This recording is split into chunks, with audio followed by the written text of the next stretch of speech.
Ya pemirsa, harga minyak dunia terus menunjukkan tren penurunan selama 2 pekan terakhir. Lalu apa faktor pemicunya? Langsung saja kita berbincang dengan analis komoditas Monex Investindo Futures, Daru Wibisono. Selamat pagi Mas Daru. Pagi. Mas Daru, seperti kita ketahui ini dalam 2 pekan ini minyak terus mengalami penurunan untuk harganya. Kira-kira apa faktor pemicunya Mas? Ya, faktor pemicu utamanya adalah lesunya pertumbuhan ekonomi dunia ya dari negara-negara maju yang merupakan konsumen terbesar dari harga minyak itu sendiri, sehingga harga minyak saat ini terus mengalami penurunan berangsur-angsur mengalami degradasi ya. Selain itu faktor apresiasi nilai tukar dolar itu juga sebagai pemicu utama terhadap merosotnya harga minyak dunia. Dan berita baru-baru ini muncul kembali rilis data-data dari Cina yang merupakan level terendah di dalam 6 tahun terakhir, itu juga menjadi pemicu utama terhadap merosotnya harga minyak dunia. Karena negara Cina ini mengingat sebagai produsen atau konsumen terbesar dunia, sehingga kalau ekonominya lesu kemungkinan akan menurunkan tingkat permintaan harga minyak dunia. Oke Mas, apakah salah satunya pemicunya juga masalah negara-negara besar lainnya seperti halnya Jepang yang sudah menjadi benchmark, lalu sekarang Tiongkok sedang melakukan diversifikasi dari minyak ke alternatif lain, apakah ini salah satu pemicu juga? Salah satunya itu juga menjadi penyebab ya, karena negara Jepang ini merupakan salah satu konsumen terbesar di dunia ya, setelah China, setelah Amerika dan negara-negara Eropa lainnya. Makanya kalau negara-negara seperti Jepang yang teknologinya maju mulai mencanangkan ramah lingkungan dan menciptakan energi alternatif ya, yang pindah ke air atau pindah ke listrik ya, itu akan memberikan dampak negatif terhadap permintaan harga minyak itu sendiri. Oke, tapi dampak positif dan negatif bagi Indonesia sebenarnya seperti apa Mas kalau kita melihat kondisi seperti ini? Kalau dampak positifnya tidak terlalu signifikan ya, hanya saja dengan menurunnya harga minyak ini akan memberikan berkurangnya defisit anggaran kita.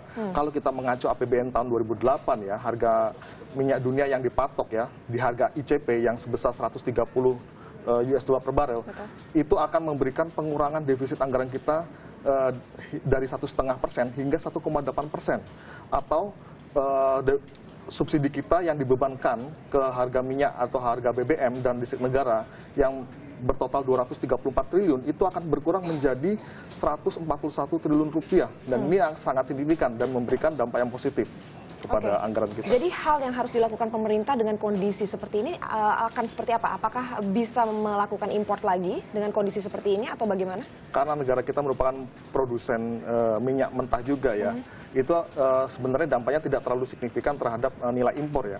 Karena kita masih terus-menerus melakukan ekspor justru ya. Nilai impor itu didapat kalau kita melakukan subsidi silang terhadap harga-harga terhadap produk-produk minyak lainnya.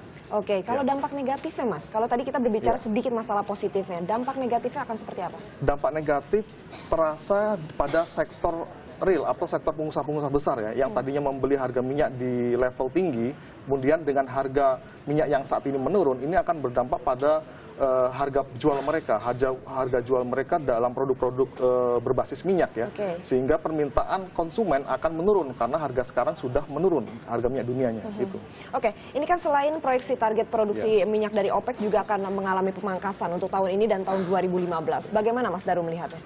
Untuk tahun 2015 itu diproyeksikan akan mengalami penurunan ya, OPEC sendiri, kemudian International Energy Agency juga memangkas proyeksi permintaan minyak untuk tahun ini hingga akhir tahun dan tahun 2015, sehingga hal itu menyebabkan prospek permintaan minyak dunia untuk tahun depan juga akan mengalami kemerosotan. Oke, nasib investor bagaimana sih Mas yang sudah lebih dulu membeli harga minyak yang begitu tinggi, sekarang harganya anjlok seperti itu? Ya, untuk saat ini yang sudah memiliki posisi ya untuk memegang di sektor minyak ya lebih baik wait and see ya. Atau kalau di dalam bursa berjangka mereka bisa melakukan diversifikasi sejenak ya ke produk-produk lain ya. Karena di bursa berjangka kan tidak hanya produk minyak saja, bisa ke forex atau ke indeks ya. Sehingga itu memberikan nanti keuntungan yang lebih ya dibanding dengan penurunan harga minyak saat ini. Oke, kira-kira untuk range harga minyak untuk sampai dengan setahun penuh 2014 akan di kisaran berapa? Melihat sisi teknikalnya ya, kalau kita melihat moving average-nya yang masih menurun, kemudian indikator utama lainnya teknikal yang juga masih bearish, yaitu dikhawatirkan harga minyak bisa mencapai level 90 US dollar per barel ya. Atau bahkan kalau level 90 itu pecah, dikhawatirkan bisa ke level 87 yang merupakan titik rendah level tahun 2013 lalu. Oke, di tahun 2015 apakah berpotensi untuk selemah ini? Kemungkinan iya. Berarti apakah perlu pemerintah untuk melakukan revisi kembali untuk APBN? Iya pasti. Karena RAPBN ini yang kita kan masih mengacu tahun 2008, yang harga minyak masih 130 US per dolar per barel. Padahal realisasi hingga akhir Agustus kemarin itu harganya sudah 122 US dollar per barel, sehingga harus melakukan revisi ya, sehingga ini tidak akan membebankan pada defisit anggaran kita untuk kedepannya. Oke, kira-kira kalaupun pemerintah harus melakukan revisi, range-nya berapa sih Mas untuk harga minyak, antisipasi juga sewaktu-waktu harga minyak akan menyentuh di atas level 100 lagi? Pada rapat APBN yang tahun 2012 itu pernah dicoba antara 105 sampai 110, itu harga ICP ya, untuk harga rata-rata minyak mentah Indonesia itu antara 105 sampai 110.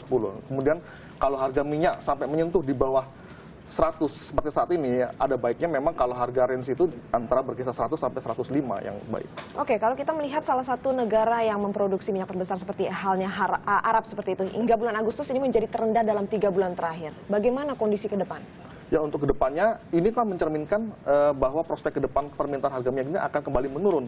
Karena tidak hanya Arab Saudi, OPEC dan IEA tadi juga melakukan pemangkasan proyeksi untuk tahun depan. Sehingga ini akan memberikan kekhawatiran terhadap permintaan harga minyak ke depannya. Oke, antisipasi apa lagi Mas yang harus dilakukan investor? Apakah melihat juga hasil pertemuan The Fed nanti pada tanggal 17-18 yang harus diantisipasi atau bagaimana? Ya, kalau melihat sentimen-sentimen seperti itu ya, seperti The Fed itu ya, kemungkinan ini akan memicu apresiasi nilai tukar dolar karena ada ekspektasi bahwa nilai suku bunga di Amerika Serikat akan kembali dinaikkan. Nah, sehingga itu akan memperkeruh atau memperburuk nilai harga minyak itu sendiri. Maka oleh sebab investor harus melakukan sikap yang antisipatif ya. Misalkan kita melakukan wait and see atau diversifikasi ke produk-produk lain.